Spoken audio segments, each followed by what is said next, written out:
তোমার বয়সী, বাবার বয়সী লোকের সামনে কিভাবে কথা বলতে হয় সেটাও শিখো নাই তুমি। আমি মামা এই মহল্লায় অনেকে মাইর খাইতো বুঝছো, হাজারে লোকে ভরে গেছে, খালি বাপের বয়সী এই জন্য মাইরটা খায়। ঠিক আছে, কে মার খাই একটু পরেই টের পাবেন। আমি তোমার বাবার কাছে যাচ্ছি, গিয়ে তোমার নামে নালিশ করছি।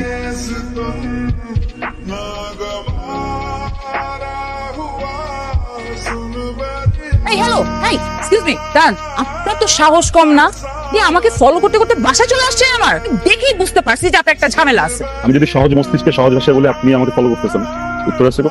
আপনার না ইমিডিয়েটলি একজন সাইকিয়াট্রিস্টের কাছে বিয়াত এখন বলবেন আপনি এই বাসাতেই থাকেন। আমি এই বাসাতেই থাকি। ফ্ল্যাট নাম্বার কত? ওয়াও, ফোন নাম্বার জিজ্ঞেস করলেন না, পছন্দের রং জিজ্ঞেস করলেন না, পছন্দের খাবার জিজ্ঞেস করতে হলো, flat number. Sorry, old school তো নট ইংলিশ। এই আপনার চেহারাটা আয়নায় দেখেন নাকি সারাক্ষণ মোবাইলের ফিল্টার দিয়ে চেহারাটা দেখেন? কোনটা?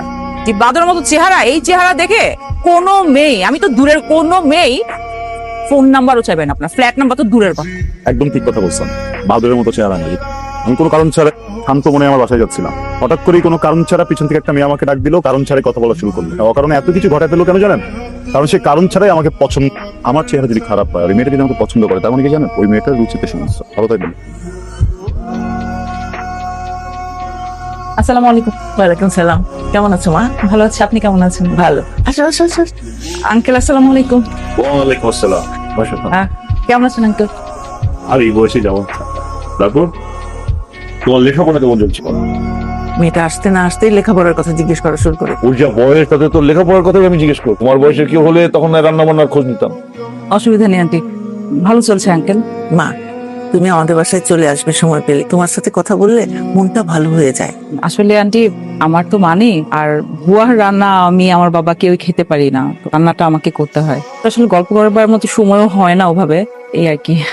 অনেস্টলি আন্টি আমি একটু আসছিলাম, লবণ লাগবে, রান্না করতে গিয়ে দেখি লবণ শেষ। তোমার যখন যা লাগবে তুমি আমার কাছ থেকে এসে নিয়ে যাবে। আর তোমার এত বাইরে বেরোনোর দরকারও নাই।